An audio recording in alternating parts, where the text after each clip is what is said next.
Australians, it began as a happy few days, enjoying Holland's historic sights.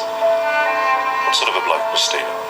He was always happy, and just the fact that he lived life to the full, I'm really proud of him. We felt we'd done really well, and then all this happened. 20 years ago, a hit team of Irish Republican Army terrorists cut a murderous swathe across Europe. 2 young Australians murdered by the IRA, innocent victims of a dirty war. To this day, the killers still walk free, and to this day, what's never been revealed is that British spies could have stopped this attack. British intelligence knew that the IRA had sent this team to Europe. It would have been, I'm sure, positive. They would have known there was an area hit team in Europe.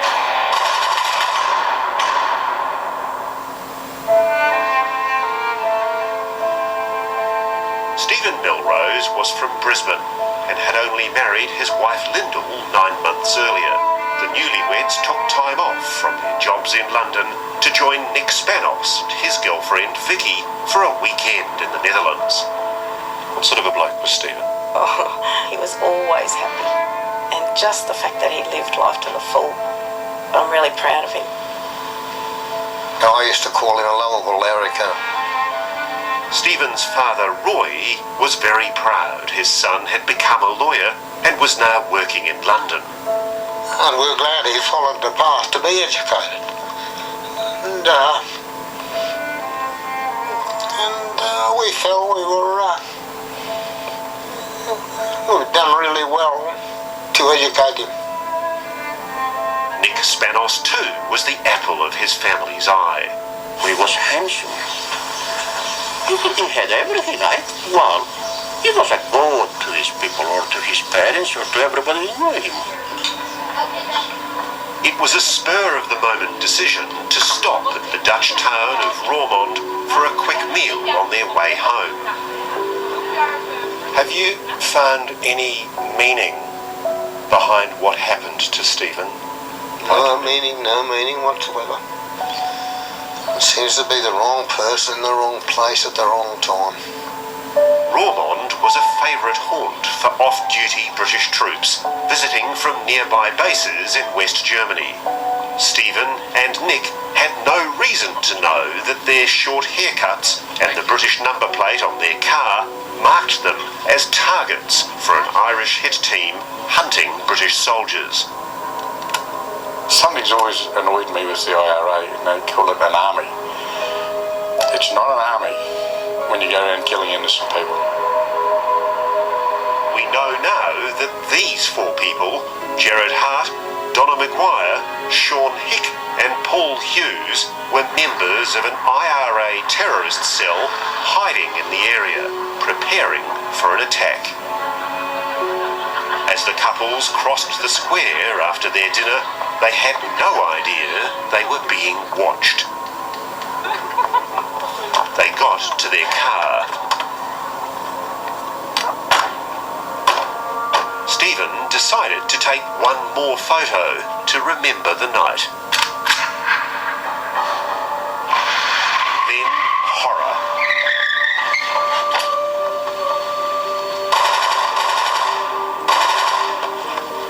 We were just sitting ducks. I mean, we were there and we didn't have any forewarning of what was going on.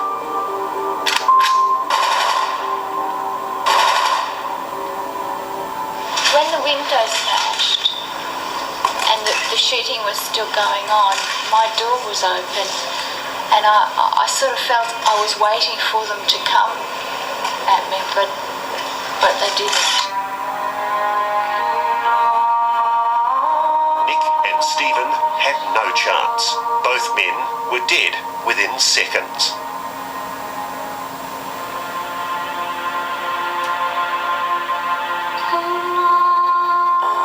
It was very cruel, the way they did it. The fact that they, even after Stephen would have been dead, they shot him again, both of them a couple of times. So you're absolutely sure that the man you saw that night was Yes, Jared Hart? absolutely sure. Yeah. Watching from his first floor window on the road out of the square was Jos Heitzer. He got a very clear look at the face of one of the gunmen, Jared Hart. How long did you get a look at the face? I think about 5-6 seconds. That's enough for me to recognize a face. So you got a good look. I have a good look. Fleeing town and heading south, the killers absurdly got lost, stopping at a petrol station for directions. Oh, can you show me the way to Bowling, please? John Lufin later identified the woman as Donna Maguire. And what did Donna ask you? Ze vroeg me specifiek de weg naar de kortste weg naar België. Donna Maguire is the so-called Angel of Death, one of the IRA's most notorious female terrorists. Lufin also identified the getaway car, later found burnt out nearby. The next day, the killers still on the run, the IRA acknowledged its mistaken killing of the two Australians. Today in London, Gerry Adams, president of Sinn Féin, the IRA's political wing, said the attack was inexcusable. I can understand absolutely the outrage that is felt in Australia because these people were innocent victims. The killers disappeared. But then 3 weeks later, landowner Jean Voertman heard gunshots near his country house, just over the border in Belgium. By the time he and his sons reached the scene, Donna Maguire and Sean Hick were posing as picnickers, their weapons nowhere to be seen. Two people came out of the woods. It was the girl and the boy. As the couple walked away, Voertman, suspicious, noticed freshly dug earth and soon uncovered their weapons. The Kalashnikov and two revolvers. Voertman left one son, Philippe, to guard the guns while he called the police. When Jared Hart returned to recover the weapons, Philippe fired over his head. So your son fired a shot to keep them away? Yes. Oh, he's a brave lad. In the air, not Yeah. that because he was here at 50 meters. All four of the terrorists were soon captured. Two of the recovered guns were quickly tied to the murder of Stephen and Nick. The evidence of a terrorist conspiracy was overwhelming. Dutch police soon found this safe house in The Hague. Fingerprints found inside linked the IRA suspects to fake IDs and passports they'd made here to hide their trail.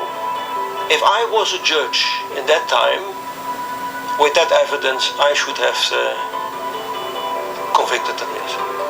Prosecutor Joe Lohman says there was overwhelming evidence to convict the team for membership of a criminal organisation, and he's convinced of their guilt for the murder. Can I ask you this, sir? Is there any doubt in your mind that Jared Hart was one of the killers? No, I've never doubted. Is there any doubt in your mind that Donna Maguire and Hick were also involved? That they were involved, yes. Initially, Jared Hart was found guilty of murder, but within months he was out of jail. The investigators bungled. They prematurely released photographs identifying the IRA team before eyewitnesses were interviewed. So Hart, Maguire, Hick and Hughes all walked free on appeal. The evidence was overwhelming, but for three judges on an appeal, no, something just doesn't add up. Why doesn't it add up? The evidence is there. What do you think Stephen would say? Oh, being a lawyer, I think he'd be horrified, particularly at the court case and the appeal, and not getting justice. 20 years after Stephen's death, his family is seeing for the first time the quiet Dutch square where he and Nick were murdered.